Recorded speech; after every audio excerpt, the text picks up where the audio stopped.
ស្ពានអូតាគីបើអ្នកដឹងរឿងខ្ញុំសូមជួយលាក់ផងកុំប្រាប់អ្នកណាឲ្យសោះ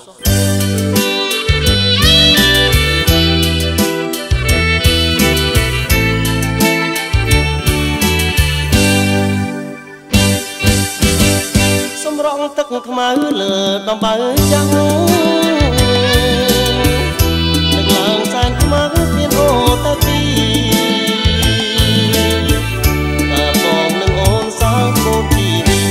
បងនឹងអូនសាងក្បូនជីវិតក្រោមដើមគគីក្នុងខ្ទមទុរទស្សន៍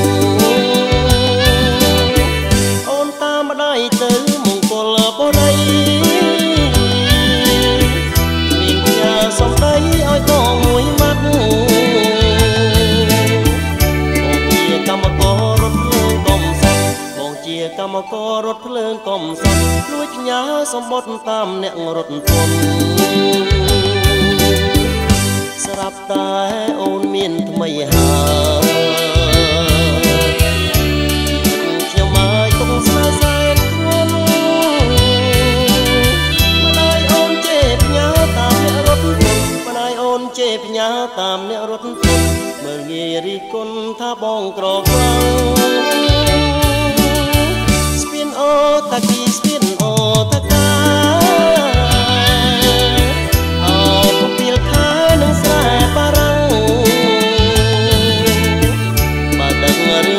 សូមជួយបិទបាំងបើដឹងរឿងខ្ញុំសូមជួយបិទបាំងធ្វើជារនាំងបាំងស្នេហ៍នេះ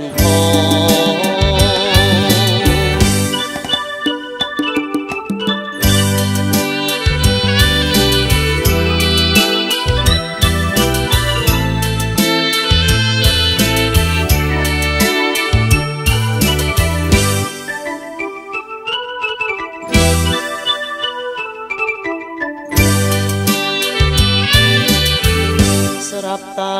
អូនមានថ្មីហើយជីវិតខ្ញុំហើយទុំស្នេហ៍សែនធ្ងន់ម្ដាយអូនជេរផ្ញើតាមអ្នករត់ពន្ធម្ដាយអូនជេរផ្ញើតាមអ្នករត់ពន្ធមើលងាយរិះគន់ថាបងក្រខ្លាំងស្ពានអូតាគីស្ពានអូតាកា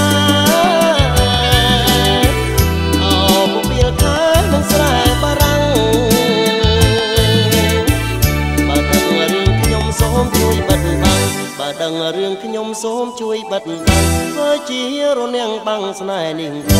ង